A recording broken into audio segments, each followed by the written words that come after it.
Assalamualaikum warahmatullahi wabarakatuh. Waalaikumsalam warahmatullahi wabarakatuh. Alhamdulillah kafa wassalatu wassalamu ala rasulillah wa ala alihi wa sahbihi wa ala. Asyhadu an la ilaha illallah wahdahu la syarika lahu wa asyhadu anna Muhammadan abduhu wa rasuluhu la nabiyya ba'dahu. Allahumma shalli ala Muhammad wa ala alihi wa man tabi'ahum bi ihsan ila yaumiddin, amma ba'd. Ya al-hadirun ittaqullaha haqqa tuqatih wa la tamutunna illa wa antum muslimun. Jamaahullah, alhamdulillah, bersyukur kita kepada Allah Subhanahu wa taala. Allah telah memberikan kemudahan kepada kita untuk dapat beribadah kepada-Nya. Kemudian salawat dan salam semoga senantiasa terlimpahkan kepada tahanan terbaik kita Nabi Muhammad sallallahu alaihi wasallam, kepada keluarganya, sahabatnya dan pengikutnya dari awal hingga akhir zaman. Allahumma amin. Jamaahullah, marilah kita berusaha meningkatkan takwa kita kepada Allah. Takwa satu kata yang mempunyai dua hak, dua cara: melaksanakan perintah dan menjauhi larangan. Nah, jamaah, di antara perintah yang Allah sampaikan dalam Quran surat Al-Baqarah 183, ya ayyuhallazina amanu kutiba alaikumusiyam kama kutiba alal ladzina min qablikum la'allakum tattaqun. Allah memerintahkan kita puasa. Sebentar lagi kita puasa. 2 pekan yang lalu kita bahas apa saja yang kita siapkan dalam rangka menyongsong datangnya bulan Ramadan. Jamaahullah, perintah puasa ini tahun kedua Hijriah. Setelah iman umat Islam kokoh, baru diturunkan perintah puasa. Karena sesungguhnya melaksanakan puasa itu tidak mudah. Ada orang yang mudah, ada yang berat. Mana bukti puasa itu berat? Banyak yang tidak puasa dalam pikiran nongkrong kita. Ternyata tidak mudah. Nah, kita bahas. Pertama, kita berdoa kepada Allah. Kedua, banyak taubat istighfar. Ketiga, kita bergembira. Keempat, kita pelajari fikih puasa. Kemudian yang kelima, menghadirkan hati kita dalam puasa. Artinya adalah memastikan keikhlasan dalam berpuasa. Malam hari ini jemaah Allah, kita akan membahas hal-hal yang menghilangkan pahala puasa kita. Kalau yang membatalkan puasa, insya Allah anak cucu kita kuat. Ya, enggak makan, enggak minum, enggak muntah dan sengaja, enggak hubungan badan, insya Allah. Tapi menjaga pahala puasa ini yang berat, sehingga Nabi bersabda, "Rubba sha'imin laisa lahu min siyamihi illa al-ju' wal 'atas." Betapa banyak dari orang yang berpuasa tidak mendapatkan apa-apa kecuali hanya lapar dan haus. Hadis lain hampir sama bunyinya, "Kam min sha'imin laisa lahu min siyamihi illa al-ju' wal 'atas." Berapa banyak dari mereka yang berpuasa tidak dapat apa-apa kecuali hanya lapar dan haus. Nah, jemaah Allah, penyebab tidak dapat apa-apa itulah yang sering disebut dengan yang menghilangkan pahala puasa. Dalam level terendah, mengurangi, merusak pahala puasa kita. Level tertingginya, betul-betul dia dapat pahala yang didapatkan hanya lapar dan dahaga. Ada beberapa hadis yang akan kita kaji. Yang pertama, 5 hal.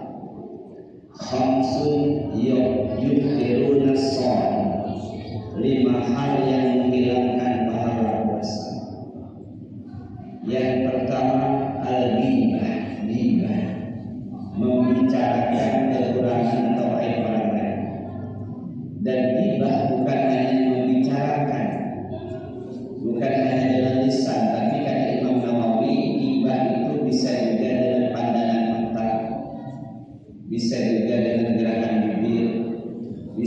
dengan gerakan hidung, ekspresi wajah, gerakan tangan, gerakan body kita.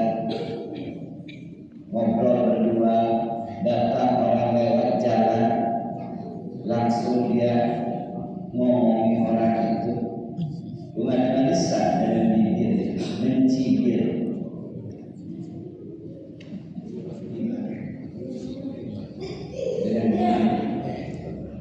Kadang dengan mata ngobrol berdua, belum lagi dengan tangan. Gak ada bahasa itu ada mata yang seperti ini, mata seperti ini, atau dengan body, jalan berdua ketemu orang agak pendek, main body. Maksudnya apa? Ya Allah sampaikan sebentar. Itu gibah. Yang kedua buat namimah, mengadu domba, cerita kepada A tentang keburukan, cerita kepada B keburukan A dan B dan kedua. Yang ketiga wal kazib, berdusta, berbohong. Nanti sore ayah berikan kamu es hujan. Sampai malam ayah ditanya sama anak, ya kok nggak jadi es saya lupa, padahal nggak lupa. Kazib, dusta. Yang keempat wal nazratu bisahwat, pandangan mata yang disertai dengan sahwat, dengan rasa lezat, melihat memandang lawan jenis baik langsung tak langsung, lalu ada rasa lezat di hati, ada rasa nikmat, talazuz. Apalagi kalau sampai terucap pasal wal nazratu bisahwat. Yang kelima di hadis ini wal yaminu kadhibah, bersumpah palsu, baik dengan kalimat tulisan maupun dengan ucapan.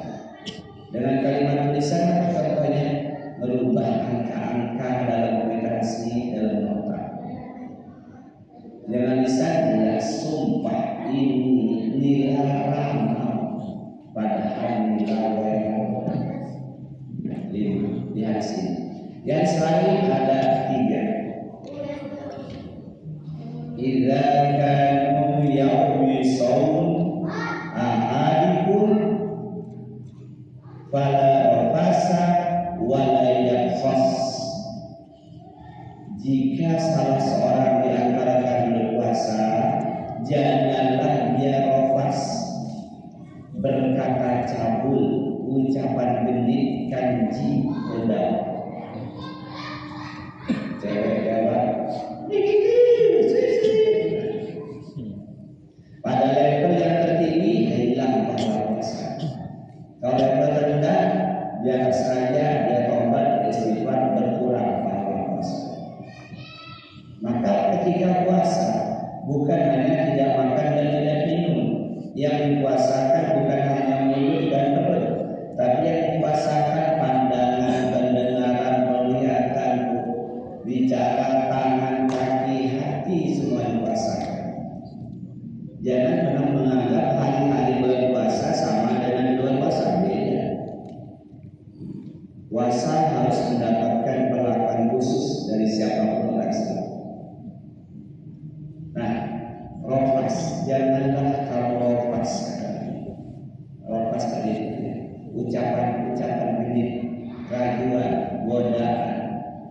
Dan bukan hanya ucapan, tulisan. Ya, kalau ada cewek posting misalnya mantan, langsung dijawab. Ingat gua kasih lo kan pernah dulu dekat dengan gua, mancing-mancing. Kemudian yang ketujuh walayat sos, jangan bertindak bodoh, jangan berbuat jahil, jangan berbuat sesuatu yang itu konyol. Contoh, siang jam 12 ngirim gambar nasi padang dengan rendang dagingnya dan grup WA. Yuk bro, yang lapar bro, mainkan, mancing orang. itu namanya yarkhos, bertindak bodoh konyol.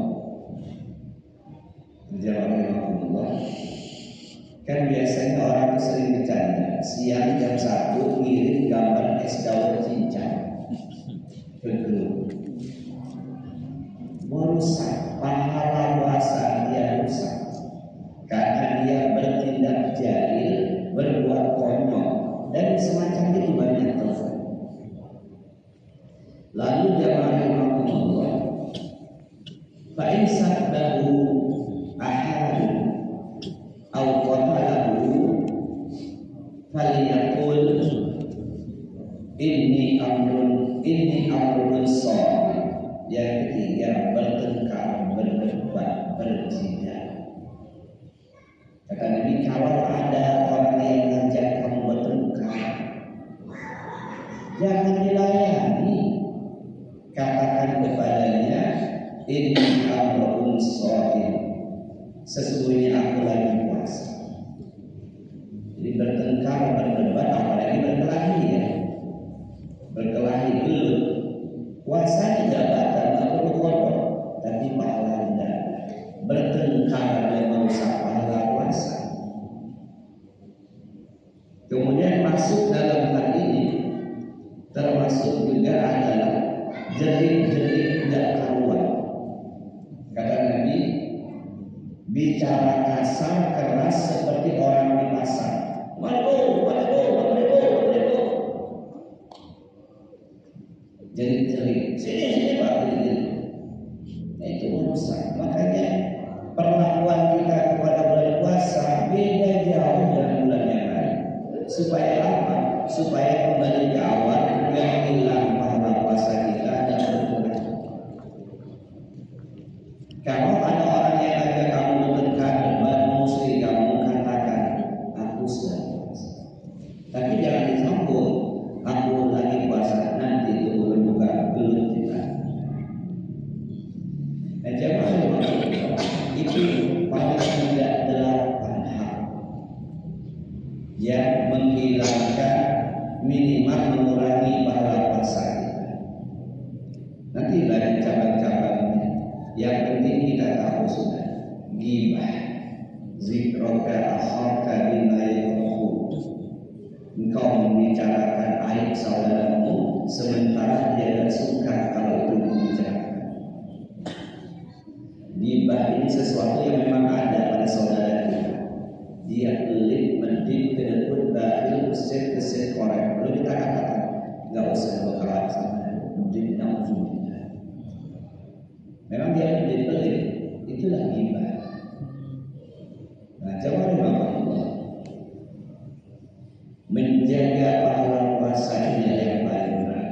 Sehingga ketika puasa tiba, kalau nggak perlu, nggak usah keluar, kurangi interaksi dengan orang lain. Tapi di rumah buka handphone, Ustaz, berusaha untuk mengurangi interaksi dengan handphone.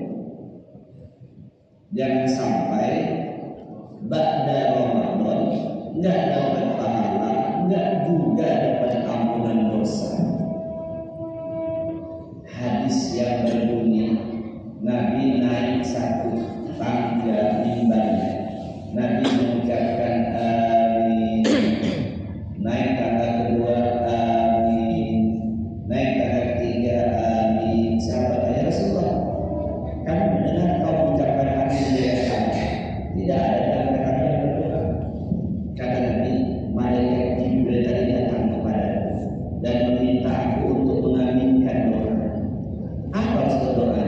Yang pertama kata malaikat Jibril, celakalah seorang anak yang hidup sampai tua, ayah ibunya atau ayahnya saja atau ibunya saja, dia tidak bisa masuk surga. Kenapa? Dia tidak berbakti sama orang tuanya tersebut. Padahal itu jalan termudah masuk surga. Yang kedua, celakalah orang-orang yang berjumpa dalam Ramadan, ba'da Ramadan, belum diampuni dosa Allah. Rahimahan wa abdin dakhala alaihi Ramadan pada yufarlah. Celakalah orang yang sampai berjumpa dalam Ramadan, tetapi lewat Ramadan dia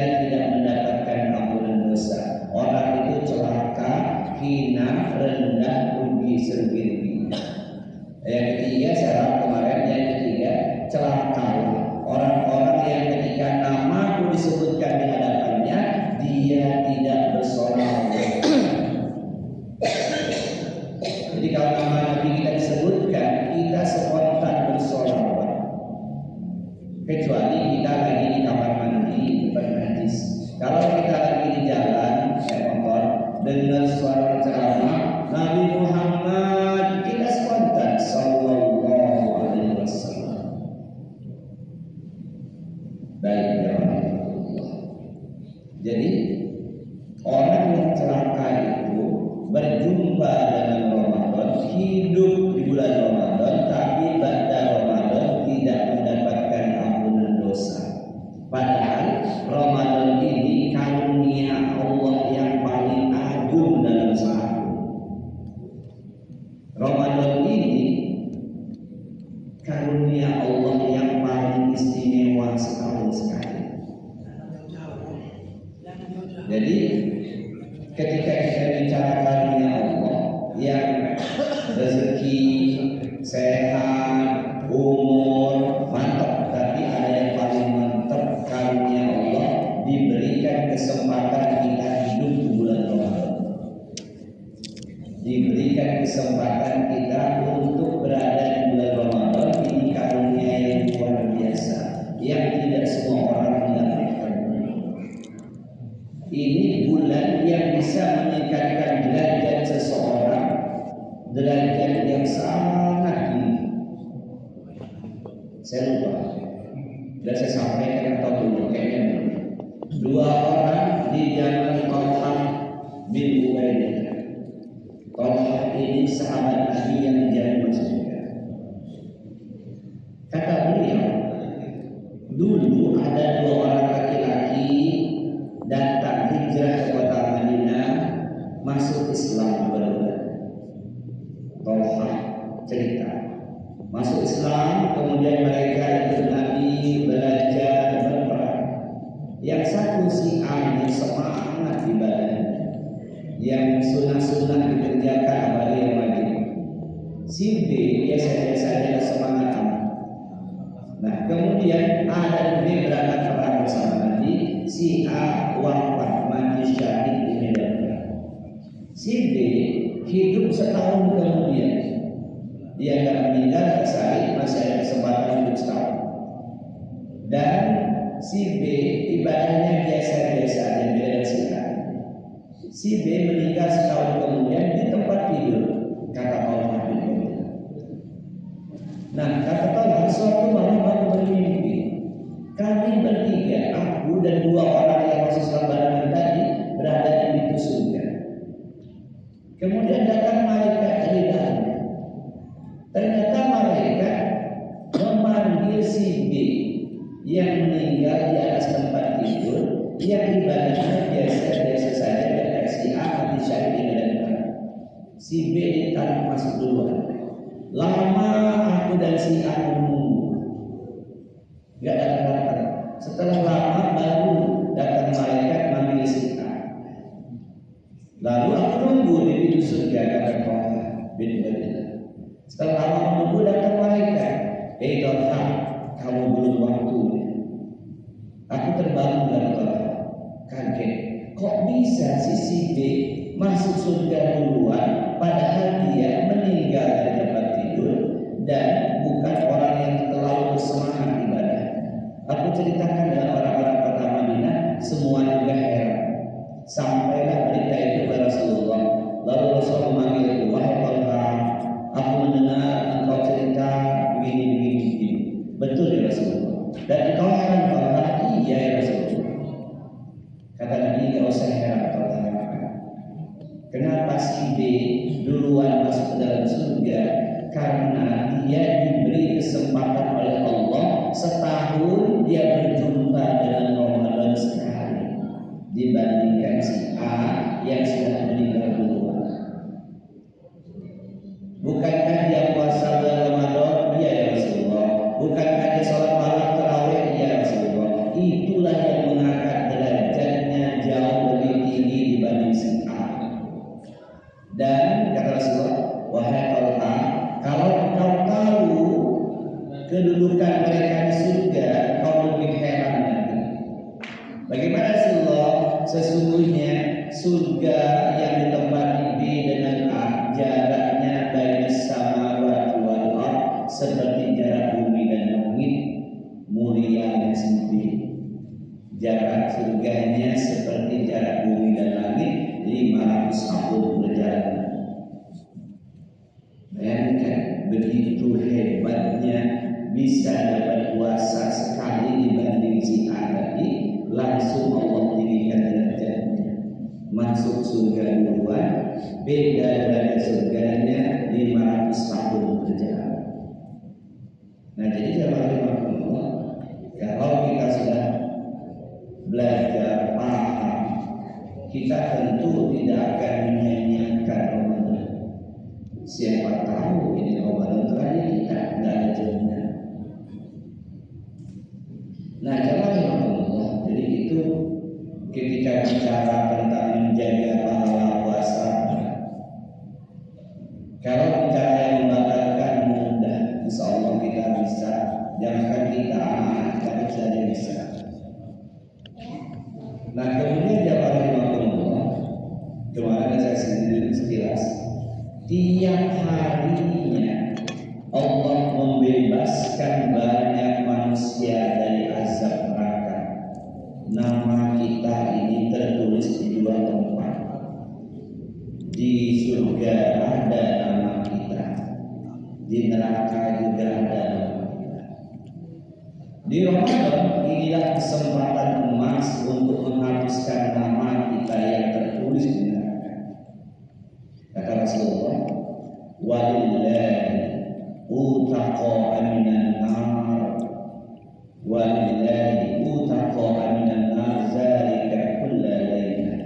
Allah memiliki hamba-hamba yang dibebaskan dari azab neraka, dihapus namanya yang tertulis neraka tiap-tiap malam di bulan Ramadan. Enggak ketemu malam pertama, malam kedua, enggak ketemu malam kedua, malam ketiga. 30 malam kesempatan untuk menghapuskan nama kita yang tertulis neraka. Siangnya inna lillahi fi kulli yawmi utaqa'a minan nar fi sahri Ramadan. Sesungguhnya Allah memiliki hamba-hamba yang dibebaskan dari azab neraka tiap-tiap hari di bulan Ramadan. Kalau dia tidak dapat hari pertama, hari kedua, tidak dapat hari kedua, hari ketiga. Jadi kesempatannya siang malam sama untuk menghapuskan nama kita yang tertulis di neraka. Maka hadis saya sering katakan, hadis yang mengatakan 10 hari pertama rahmat, 10 hari keduanya maghfirah ampunan, 10 hari ketiga ikut minan nar, itu hadis dhaif kata ulama hadis. Karena alangkah sulitnya untuk bebas dari neraka nunggu 30 hari. Nah jemaah Allah, siangnya puasa, malamnya tarawih. Bedanya hanya satu huruf, sok sama kok. Siangnya man shoma ramadhana imanan wa ihtisaban ghufira lahu ma taqaddama min dzanbi.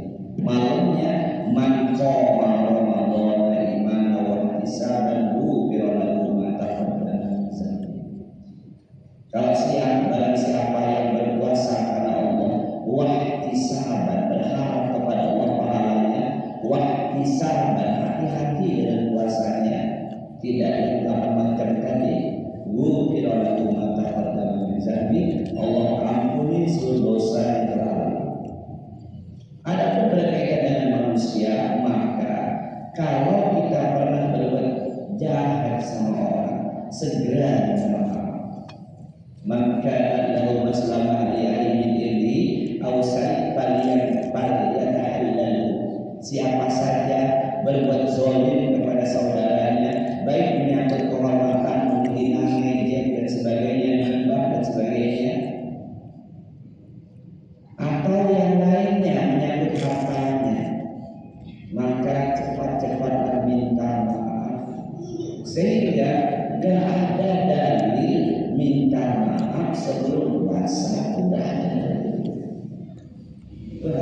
tradisi budaya kita. Bro, kita mau puasa batinnya. Minta maaf itu kalau kita merasa terlalu bersama-sama orang lain cepat-cepat minta maaf. Jangan nunggu Ramadan, apalagi nunggu Lebaran. Nah, jangan itu. Jadi siangnya dibebaskan, nggak dapat siang malamnya, nggak dapat malam siangnya lagi. Terus sampai selesai. Kenapa nggak dapat hari pertama? Kata para ulama, mungkin hari pertama puasa tidak musuh, masih liar matanya, kupingnya masih dengar karuan. Hari kedua nggak dapat hari kedua, mungkin dia malam berpikir. Maka betul-betul celaka orang yang berjumpa dalam Ramadan, ba'da Ramadan dia tidak mendapatkan pengampunan dosa. Nah, jemaah yang Allah, kita lihat ini supaya nanti di waktunya kita mulai berhati-hati betul.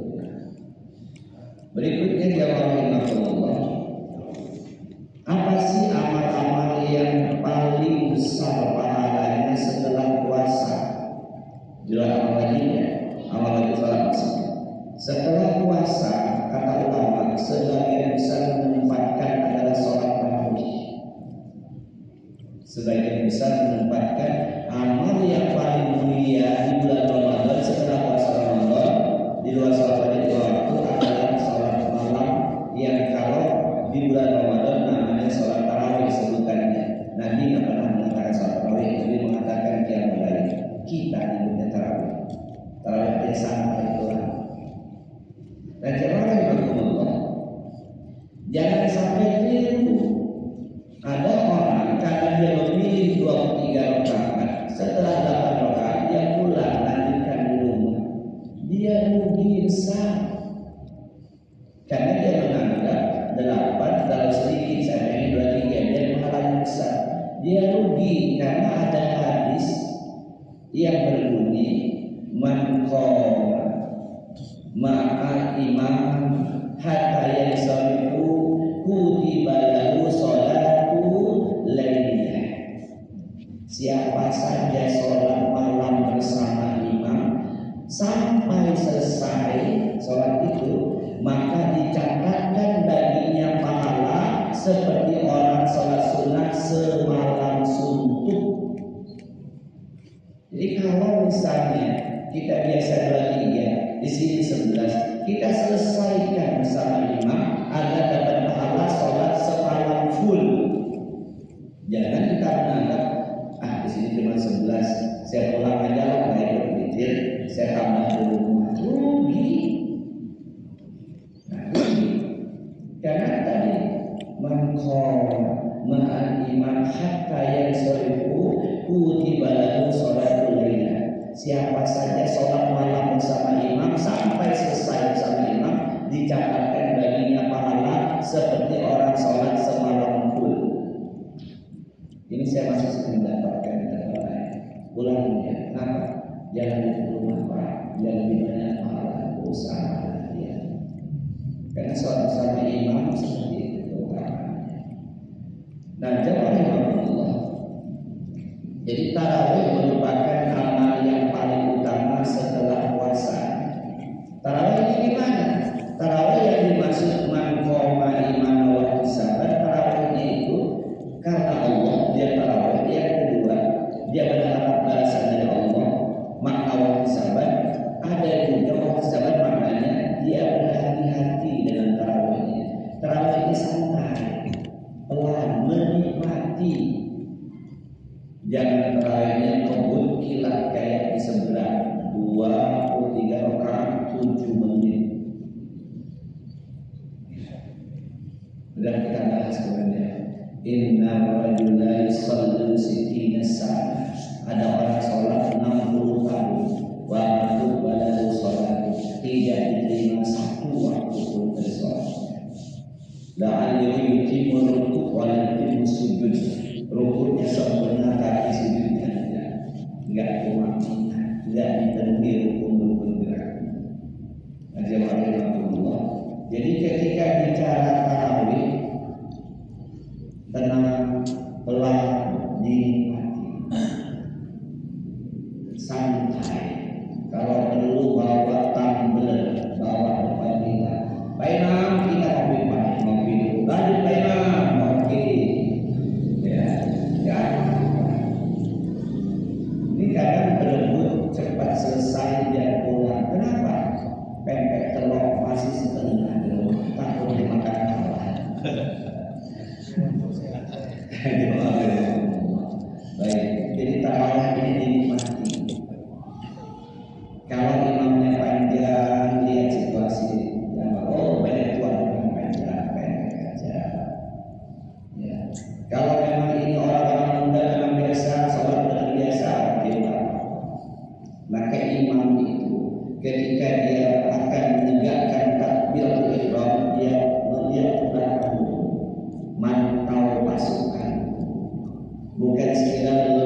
tulisan termasuk nah ada terang.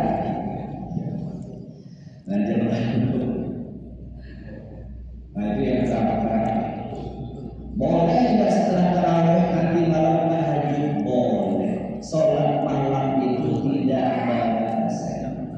Ustaz, mana lebih afdal? Dua-dua atau empat? Dua-dua harusnya soleh. Yang pertama Ustaz Aisyah berkata, aku tidak pernah melihat Nabi sholat malam kecuali 11 rakaat dan beliau lakukan dengan 4-4-3. Jangan tanyakan indahnya sholat Nabi, panjangnya bacaannya. Nabi sholat malam di Masjid Nabawi. Datang Huzaifah bin Yaman. Aku ketemu Nabi di masjid suatu malam. Nabi sedang sholat. Aku bermakmum kepada Nabi pengen menjawab. Kata Huzaifah bin Yaman, radhiyallahu anhu, rakaat pertama Nabi membaca Al-Baqarah 286 ayat. Aku pikir setelah Al-Baqarah Nabi akan ruku. Nabi lanjut, hadis pertama mengatakan baca An-Nisa surat keempat. Hadis kedua mengatakan Nabi baca surat ketiga Al-Imran 2 ayat. Setelah Al-Imran aku berpikir aku menyangka Nabi akan ruku. Nabi lanjut An-Nisa 3 surat panjang. Besoknya aku main lagi kita kadang-kadang baru saat ini saja karena rumah jadi nggak paham. Kemudian yang berikutnya, apalagi amal yang istimewa di bulan Ramadan. Yang ketiga setelah puasanya sholat tarawihnya. Yang ketiga baca Quran. Syahrul Ramadan alladzi unzila fihi Quran. Bulan yang diwajibkan kalian puasa itu namanya Ramadan. Bulan pertama kali diturunkannya Al-Quran. Nah, jadi baca Quran. Tetapi kalau menurut yang saya pahami, bukan hanya membaca teks Arabnya, tapi baca terjemahannya. Quran ini 10 kali kita hatam baca teks Arabnya. Ya, 10 kali. Itu pengaruhnya pada jiwa sangat kecil. Pahalanya ada jelas, tapi pengaruhnya pada akhlak kita kecil sekali. Maka Imam Ibnu Qayyim berkata, orang yang membaca satu ayat lalu mentadabburinya, membaca terjemahnya, membaca tafsirnya, berusaha mentadabburinya, lebih baik daripada dia menghatamkan satu Quran tanpa mentadabburi satu ayat. Itu perkataan ulama besar Imam Ibnu Qayyim al-Jauziyah. Maka Nabi SAW itu kalau baca Quran, baca direnungkan, baca renungkan. Kita tak paham baca Arab, baca semua halaman, kita baca terjemah sampingnya. Nah ini pengaruhnya pada jiwa luar biasa. Nah, memang pahalanya jelas ya. Man qara'a harfin min kitabillah, siapa saja yang membaca satu huruf dari kitab Allah ini, falahu asra amsalih, baginya 10 pahala kebaikan. La aqulu alif lam mim harf. Kata Nabi, aku tidak mengatakan alif lam mim satu huruf, walakin tapi alifun harfun, ya, walam harfun, wa mim harfun. Alif satu huruf, lam satu huruf, mim satu huruf, 30 pahala kebaikan, 30 hasanah. Tapi kalau hanya batas itu, kita akan baca terjemahnya, pengaruhnya kepada jiwa hati kita kecil. Tapi kalau baca terjemahnya, baca. Gimana caranya? Silahkan. Apa namanya itu selera masing-masing. Orang tanya, Ustaz, gimana baik? Apa satu ayat baca terjemah? Atau baca semua terjemah Saya tidak sesuai selera. Kalau saya baca satu halaman, baca aja. Baca satu halaman, baca aja. Kalau ibu pengen baca satu ayat, baca terjemah. Kalau ada hal-hal yang mutasyabihat, yang ragu-ragu situ ayatnya, di bawahnya ada catatan kaki, ada penjelasan. Baca penjelasannya. Kode 1, oh ini penjelasannya. Itu luar biasa. Nah, baik, setelah baca Quran apa? Sedekah. Sedekah. Nabi bulan Ramadan dermawan kata para sahabat seperti angin yang berhembus.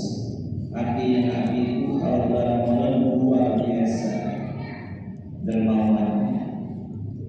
Nah, jawabannya maka pada tempat ini harus kita pastikan tiap malam kalau ada di rumah ada yang kita bawa kota Israel tiap malam.